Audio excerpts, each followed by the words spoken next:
जैसे जैसे चढ़ोगे वैसे वैसे दुश्मन जोर करेगा, वैसे वैसे जो आप क्या समझते हो, 4 माला घुमा लिए तो मन आपका शांत हो जाएगा, और बढ़ेगा, वो और आग पैदा करेगा, वो और प्रबल होगा, और साधक भजन बल से उससे भी बढ़े।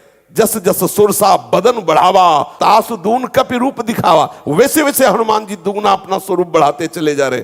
काम जितना बढ़े उतना ही नाम बढ़ाओ। देखो रौंदो, निराश क्यों होते हो, हरिदास हो, प्रभु के चरणों के आश्रित। यहां ये सब ये चाल नहीं चलते। शेरों का मार्ग है, सूरवीरों का, पूरे विश्व को ताल ठोक के परास्त करने वालों का ये मार्ग है। पूरे विश्व को, एक भी हमारा कोई सहयोगी नहीं है। जब हमारे मन ही, बुद्धि, चित्त यही हमारे सहयोगी, नहीं तो बाहर कौन सहयोगी होगा। पूज्यपाद सिउड़िया बाबा जी महाराज के साधक केवल अकेला, एक तरफ विश्व एक तरफ अकेला। अगर कोई भी जुड़ता है तो तुम्हारे चित्त के चिंतन को ही तो घसीटेगा, तो तुम्हारा सहयोगी हुआ या बाधक हुआ। पूरी सृष्टि, संपूर्ण सृष्टि को परास्त करके वो सजेति सजेति शुभ अशुभ दुर्ग विध्वंसी बल, तब जयति जयति जग उच्चरे। निराश, हताश, उदास, ये सब इधर से नहीं, पूर्ण प्रसन्नता धारण करो। कोई तुम्हें परास्त नहीं कर सकता। ये मन की चालों पे मत फंसो। बोले बहुत जलाता है, उस समय देखो ना किसको जला रहा है, कौन जल रहा है, उस समय देखो तो साधना किस बात की कर रहे हो। बाहरी क्रिया से संसार पर विजय प्राप्त नहीं की जा सकती, बैठा लीजिए हृदय में। आप अगर ये ऐसी दिनचर्या रख रहे हो कि केवल बाहरी हम क्रियाएं कर रहे हैं और अंदर आप विचार नहीं कर रहे, अंदर आप चिंतन नहीं कर रहे, अंदर आप विवेकशील नहीं है, तो आपका विश्राम स्थल विषय होगा। देख लीजिए, देख लीजिए। और जिसका विश्राम स्थल देह भाव विषय है, कितनी देर टिकोगे, कितनी देर आप इस वेश को निर्वाह कर पाओगे। एक दिन भ्रष्ट होना पड़ेगा। सावधान होइए। जब इस शरीर रूपी ढांचे से ही अपना संबंध अलग मानोगे तो कौन तुम्हें परास्त कर सकता है? नहीं परास्त कर सकता। महापुरुषों के चरित्र श्रवण करके हम वैसे आचरण, विचलित होना हमारे जीवन में नहीं होना चाहिए। 1000 बार नाली में गिरेंगे फिर भी हम छाती ठोक के आगे बढ़ेंगे। ये मार्ग ऐसे थोड़ी है, गिर गए, हल्ला मचाने वाला मार्ग नहीं। अब मैं सूक्ष्मता से देखता हूं कहां से गिरा, क्यों गिरा, कौन सी ऐसी चूक हुई जो मुझे गिरा दिया। अच्छा, हमें लगता है हमारा खान पान बिगड़ा, मुझे लगता है कि ऐसा मेरा चिंतन छूटा, नहीं छूटने देंगे, नहीं खाएंगे, ऐसी वस्तु नहीं देखेंगे, फिर आगे बढ़ते। अगर फिर फिसलते हैं फिर हम सावधान हो, अंतिम समय तक हम यही लड़ाई लड़ेंगे। और ये देखकर मेरे ठाकुर रीझ जाते हैं और स्वयं बंधन स्वीकार कर लेते हैं। परम स्वतंत्र परमात्मा तत्व बोल उठता है, अहम भक्त पराधीनो। आपकी एक एक चेष्टा हमारा प्रीतम देख रहा है। कोई ऐसा थोड़ी आप खिलवाड़ कर रहे हो, आप प्रभु के लिए जल रहे हो, आप प्रभु के लिए आगे बढ़ने की चेष्टा कर रहे हो। वो आपकी छोटी सी चेष्टा पर रीझ जाएगा, एक एक चेष्टा का वो हिसाब देगा। ऐसा मत समझो कि मैं जल रहा हूं, मुझे ना तो आनंद मिल रहा है ना तो कोई सहयोगी है। ऐसा सावधान। पूज्यपाद श्री उड़िया बाबा जी महाराज कह रहे हैं, जो विषयों से प्रेम करेगा वो श्री कृष्ण प्रेमी कैसे बन पाएगा? जो श्री कृष्ण प्रेमी होगा वो विषयों से क्यों प्रेम करेगा? एक एक शब्द पर ध्यान दो, ये साक्षात ब्रह्म वाक्य हैं। आपको जो गुरु जी ने माला दी है, मंत्र दिया है, जो इष्ट देव दिए हैं, पूर्ण श्रद्धा के साथ ये 4 जीवन में हमारी निष्ठा बन जाए। गुरु प्रदत्त माला, गुरु प्रदत्त मंत्र, गुरु प्रदत्त ग्रंथ और गुरु प्रदत्त इष्ट अर्थात कंठ, ये हमारा जीवन बन जाए। जो गुरुदेव ने मंत्र दिया, बस सार बात। जो गुरुदेव ने हमें ग्रंथ दिया, आजीवन वही ग्रंथ हमारे पास रहे। जो गुरुदेव ने माला दी, आजीवन वह हमारे पास रहे। जो गुरुदेव ने रूप दिया, आजीवन उसी में हम आसक्त रहे। पूज्य बाबा कहते हैं, यदि इनमें से एक भी छूट जाए तो उपासक व्यभिचारी हो जाता है। माला को साधारण मत समझो, माला प्राणों से भी अधिक प्यारी है ऐसा समझो। माला साक्षात तुम्हारी संपत्ति है, माला भगवत स्वरूप है। जो गुरुदेव ने तुम्हें ग्रंथ दिया है अपने कर कमल से, जो नित्य पाठ करते हो, उसे प्राणों से भी अधिक प्यार करो। एक बार 42 लीला पूज्य महाराज जी की बहुत सी जीर्ण शीर्ण थी, ऐसे ही उस पे लकड़ी की वो जो होता है रेल उस पे रखी हुई थी। देखा वह महाराज जी नई ले आवे, ये तो बहुत पुराने कागज हो गए। चुप, ऐसा मत बोलो, ये गुरु प्रदत्त ग्रंथ है, ये बदला नहीं जाता। शरीर जब पूरा हो तो फिर हमारे साथ हो, प्रवाहित हो जाए, या फिर जैसी एक ग्रंथ जो गुरुदेव ने दिया आजीवन। इनमें एक दिव्य शक्ति होती है गुरु प्रदत्त होने पर। माला, मंत्र, इष्ट, ग्रंथ, ये जो बदलते रहते हैं माला और ग्रंथ, वो ऊर्जा शक्ति संग्रह नहीं कर पाते हैं। आजकल तो कोई महत्व ही नहीं रख रहा। पूज्य बाबा कह रहे हैं आजकल तो कोई महत्व ही नहीं रख रहा, टूटा फेंक दिया, दूसरा बदल लिया, माला ग्रंथ बदल लिया। कहां प्रेम प्राप्त हो, कैसे तुम में दिव्यता आवे। हमारे जन्मभूमि में शक्ति पल्लव नाम का ग्रंथ कुल परंपरागत पूजता हुआ चला आ रहा है। बाबा कह रहे हैं हमने अपने जन्मभूमि में घर में देखा था, शक्ति पल्लव नाम का ग्रंथ था, वो पूर्वजों के द्वारा सेवित चला रहा, वैसे सिंहासन पर विराजमान। एक बंगाली बड़े सिद्ध महात्मा थे, वो उनसे किसी ने उनकी माला तो छुआ, तो उन्होंने कहा माला को कभी छू मत लेना, ये हमारे प्राणों से भी अधिक प्यारी गुरु प्रदत्त माला, सिर्फ हम स्पर्श करेंगे। देखो कितनी सावधानी। माला ये सब साधारण बस, कोई उधर छू रहा है, कोई उधर रखा है, कोई ऐसे रखा है। माला एक दिव्य ऊर्जा शक्ति भगवत स्वरूप है, किसी को भी छूने मत दो। एक माला ऐसी हमारे कुल में है जो दादा परदादा जपते थे, वही आज हमारे पिता जपते रहे। पूज्य बाबा उड़िया बाबा महाराज कह रहे। तो ये देखना चाहिए कि ये जो गुरु प्रदत्त वस्तुएं हैं ये आजीवन हमारे पास रहें। बंगाली बाबा को जो गीता मिली हुई थी, तो अंतिम समय जब आया तो उन्होंने शिष्यों से कहा ये गीता हमारी छाती से बांधना, जब शरीर छूट जाए और शरीर के साथ प्रवाहित करना, ये गुरु प्रदत्त गीता है। सावधान होकर के उपासना में लगो। मर जाओ किंतु प्यारे का चिंतन न छूटने पावे। इतना भी कष्ट आ जाए कि प्राण निकल ले तो भी हम अपने प्यारे का चिंतन। ये कैसे बैठते हो कि तुम्हें काम क्रोध का इतना लंबा चिंतन हो जाता है कि आप विचलित हो जाते हो। कितने खाली हो आप, जरा विचार करो। स्फुरना होना बात अलग है, आप उसमें डूब गए, आप उसकी चेष्टा में आ गए, मतलब कितना अंतराय है आपके भजन में। बातें बनाने से नहीं बनेगी बात। आपको इतना समय कैसे मिला, क्यों आपको इतना मनन करा रहा है कि आप बाहर देख लो, आप वो चेष्टा कर लो। आपको इतना समय के मतलब भजन के अंतराय का बहुत समय है आपके बीच में। आप अव्याव्रत भजनात् में नहीं हो। रौंद डालो मन की वासना को। राधा राधा राधा राधा राधा सुनो ही मत, वो जो कह रहा है राधा राधा, अपनी बात सुनाओ। देखो अगर अधीन ना हो जाए तो कहना, लेकिन राधा राधा, और बस हम सुनने में लग गए, देखने में लग गए, चेष्टा में लगे। बोले अरे नाम का कोई प्रभाव नहीं आ रहा। युद्ध है, वो भी तो भगवत स्वरूप है, कोई साधारण है क्या। मन इंद्रियाणाम मनश्चास्मि, योद्धा तभी आनंदित होता है जब जोड़ का योद्धा होता है। अगर ममई वांसो तो तू सच्चिदानंद प्रभु का अंश है। तो वही कह रहे हैं कि इंद्रियों में मन मैं हूं, बराबर का जोड़ है, कोई खिलवाड़ थोड़ी है। और ये कायर पुरुष घबरा के भागता है, योद्धा ताल ठोकता है। हरि का स्वरूप जीव है, हरि का स्वरूप मन है, और इसको परास्त कर लो। आप सजेति सजेति सतरति सतरति स लोकांतरयति। अगर ऐसा नहीं हो तो भोगो नरक, मरो जाकर के भी। खेल है। अब इसमें कहो कि भगवान सहयोग कर रहे, तो शास्त्र और संत और सदगुरुदेव रूप से कौन बोल रहा है? वही तो तुम्हें संभाल रहे, तुम्हारा पक्ष ले रहे। आप अश्रद्धा करो, आज्ञा का उल्लंघन करो, भोगो जाके, मरो जाके। संसार उसी प्रवाह में बह रहा है। अगर बचना चाहते हो तो उनकी आज्ञा में रहो। मर जाए किंतु प्यारे का चिंतन न छोड़े, इसी का तो नाम भक्ति है। जिस प्रकार बछड़ा गाय के पीछे भागता रहता है, उसी प्रकार भागो हरि के पीछे। तो एक दिन ऐसा आएगा बछड़ा के पीछे गाय भागने लगती।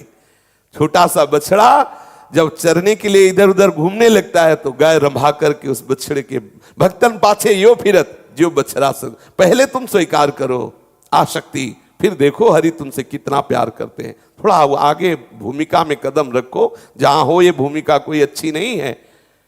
साधक जब काम क्रोधादि का चिंतन तन्मयता पूर्वक करेगा तभी परास्त होगा। जब कामादि विकार आने लगे, सुनो मत इसकी सलाह, इसका दिया हुआ भोग प्रलोभन चिंतन में मत लाने दो। उसी समय आप गाढ़ चिंतन करो ना, नहीं बन रहा चीखो, चिल्लाओ राधा राधा राधा, लेकिन उस समय आप चीखेंगे नहीं, गंभीर होकर चिंतन कर रहे हैं विषय का। आपकी इंद्रियां उसी में तन में, मरो, जहर खाओगे मरोगे। अब आप कह दो कि अरे कोई बचा लेते, कैसे बचोगे? क्योंकि ये आपके अंदर का विषय, आपको ही ठीक करना पड़ेगा, आपको ही सुलझना पड़ेगा। आप उसमें तन्मयता करें, निश्चित मरोगे, क्रिया हो या ना हो, आपका वो संस्कार, आपका वो आंतरिक चिंतन गलत हो जाएगा। थोड़ा सुलझो, थोड़ा सावधान हो। उपासना से जो चाहोगे वही प्राप्त होगा, ऐसी कोई स्थिति नहीं है जो उपासना से न प्राप्त हो जाए। पूज्यपाद सूड़िया बाबा जी महाराज कह रहे, प्रभु का भजन तो बहुत लोग करते हैं, परंतु सबको प्रभु का अनुभव क्यों नहीं होता? यही कारण है कि गोता लगाते हैं विषयों में और भजन का नाटक कर रहे हैं। अगर भजन करते हुए भजन में डूबने लगो, भगवत साक्षात्कार ना हो जाए तो कहना। पर देखो ये जलने का विषय, बहादुर आदमी चोट लगने पर और खूंखार होता है। कायर आदमी एक बूंद खून देखेगा, दैया रे भाग गया। तो ये कायरों का मार्ग थोड़ी है, सूरवीरों का मार्ग है। अगर कहीं भी हम झुकते हैं तो हम सावधान होते हैं। ये कौन सी ऐसी वृत्ति है जो मुझे रौंद दिया, गिरा दिया? सूक्ष्मता से उस वृत्ति को पकड़ा और कस दिया।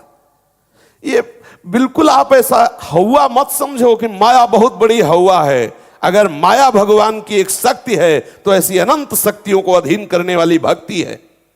आप ऐसा मत समझो, जो ठाकुर को अधीन कर ले वो भक्ति। माया जीव को अधीन करती है और भक्ति भगवान को अधीन करती है। आप भक्ति को स्वीकार करो, माया की तरफ देखते ही काहे को हो? नाम रूप लीला धाम, बस यही हमारे विचरण करने का विषय हो। जलन आ रही, आकर्षण आ रहा, परेशानी आ रही, ये सब मन बुद्धि का तमाशा है, ये मन बुद्धि का जाल है। थोड़ी देर ऐसे समझ के इसे डिलीट करो, इसे हटाओ। उसको तूफान मानकर दिमाग में मत बैठा लो कि अरे अब क्या होगा, कुछ नहीं होगा। आंख खुली स्वप्न खत्म, ऐसे ही है। आंख खुली स्वप्न खत्म, जागो। उसके लिए किसी के सहयोग की जरूरत नहीं, जागो, भगवत स्मृति में जागो, मोह निद्रा भंग करो, फिर देखो आनंद। डरो मत, घबराओ मत। गिर जाना भी यहां दौड़ना है। अगर गिर भी गए तो अनुभव करो कहां से फिसले, वहां से आप सावधान हो। ये ऐसा खेल नहीं है कि आप निराश हो जाएं, आप परास्त हो जाएं। नावे भक्ता प्रणश्यति, पहले हरि बोल रहे। करो सदा तिनके रखवारी, जिम बालक राखे मातारी। हरि बोल रहे, मुझे डरना क्या? मुझे और उत्साहित होकर हरि का बल लेकर के इन विकारों को परास्त करना है। डूबो, भजन में डूबो। देखो गोता लगाने वाला भजन 6 महीने में भगवत साक्षात्कार कर लिया ध्रुव जी ने। ऐसी डुबकी लगाई भगवत चिंतन की कि विवश हो गए ठाकुर, और आकर के उनको अपना दर्शन दिया। ये पागलों की तरह साधक घूम रहा है, वो किसी से असली अनुराग नहीं कर पा रहा। जैसे पागल कुत्ता होता है ना, इधर उधर भटकता रहता है, ऐसे वो साधक का मन पागल कुत्ते की तरह भटक रहा है। ये विषय, ये चिंतन, वो अरे आप समझो, भगवत शरणागत जन हो, कोई साधारण हो तुम? आप अपने स्वरूप को समझो। भजन परायण, आसनों पे बैठो, मन को मारने के लिए निरंतर भजन स्मृति, सूक्ष्म आहार, मौन, गंभीर, निरपेक्ष, अंदर से जितनी वृत्तियां सबसे निरपेक्ष, कोई परेशानी। तू दिन भर काम चिंतन कर मन, मुझे कोई परेशानी नहीं। राधा राधा राधा देखते अपने आप अधीन, उसको छूट दे दो, जा, मैं तेरे पीछे डोलने वाला नहीं। कर चिंतन, तू विषय चिंतन कर, मेरे बिना तू करके दिखा क्या करता है। राधा राधा राधा राधा, परास्त हो जाएगा। ये नहीं हम केवल प्रवचन कर रहे हो, ये जले हैं, यात्रा चले हैं, ये यात्रा चले हैं। 13, 18, 22, 30, 35, 40, 45 और आपके सामने बैठे, पूरा जीवन इसमें। पर गुरु कृपा से, संतों के सत्संग से, शास्त्र कृपा से बात समझ में आती रही। हर बात सहने से, दूर हो जाती है। सहन करो, शिकायत मत करो, उस विषय में बोलो मत, उस विषय में प्रश्न मत करो, उसका महत्व ही मत रहो, नष्ट हो जाएगा, खत्म हो जाएगा। और उसको आप बार बार चिंतन करेंगे, बार बार उसका महत्व रखेंगे, अरे काम आ गया, अरे अब तो नष्ट हो गए। वो आया इसीलिए था, तुम्हारा चिंतन छुड़ाने के लिए, तुम्हें भगवत विमुख करने के लिए। कभी कभी गुणों के चक्र से ऐसा होता है, बहुत भजन में मन डूबता है, कभी कभी बिल्कुल भजन में मन नहीं लगता।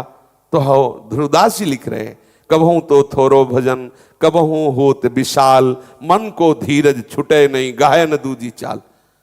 धैर्य पूर्वक करो, नहीं भजन हो रहा कोई बात नहीं, लेकिन बुरे आचरण नहीं होने देंगे, मनोरंजन नहीं होने देंगे, कुसंग नहीं होने देंगे, ठीक है। थोड़ी देर बाद देखना फिर डूब जाओगे भजन में। अगर हमारा मन भजन में नहीं लग रहा, कोई बात नहीं, बैठे हैं, गलत आचरण नहीं होने देंगे, शास्त्र विरुद्ध क्रिया नहीं होने देंगे। मन तुझे जो करना है कर राधा। थोड़ी देर बाद देखो, ये सब अनुभव की बात, थोड़ी देर बाद मन फिर आ जाता है, फिर शांति, फिर तदात्म।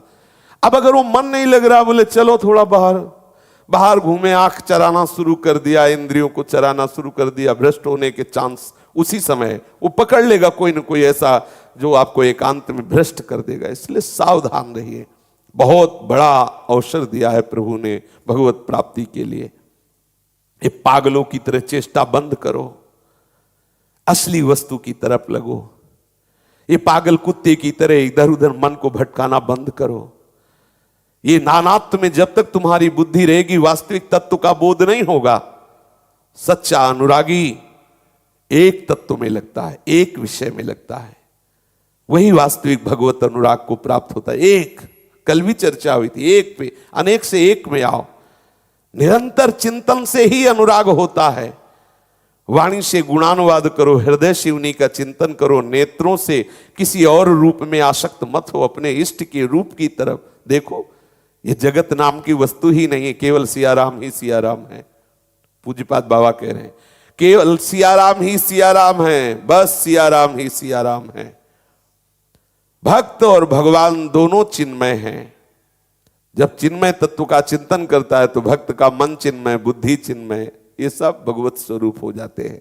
घबराओ नहीं, खेल है खेल, तुम्हारी हानि होनी नहीं, पहले लिखित ले लो। नामे भक्ता प्रणश्यति, तुम्हारी हानि नहीं होनी इस खेल में, तुम्हारी विजय होनी, ये देख लो। प्रमाद करोगे पीटोगे पक्का है, प्रमाद मत करो। प्रमाद करोगे तो फिर सूत्र दूसरा लग गया।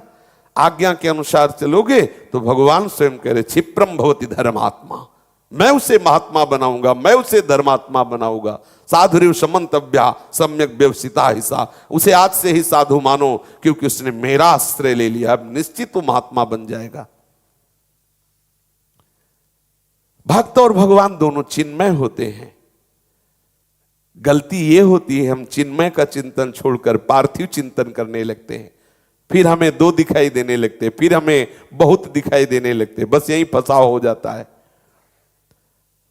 अरे भक्त तो ऐसा होता है, वो मोक्ष की भी चाह नहीं करता है, वो तो भगवत चिंतन में प्रेम में डूबना चाहता है, वो मोक्ष भी नहीं चाहता। आप जैसा चाहोगे वैसे ही प्रभु आपके सामने रूप रख के आएंगे।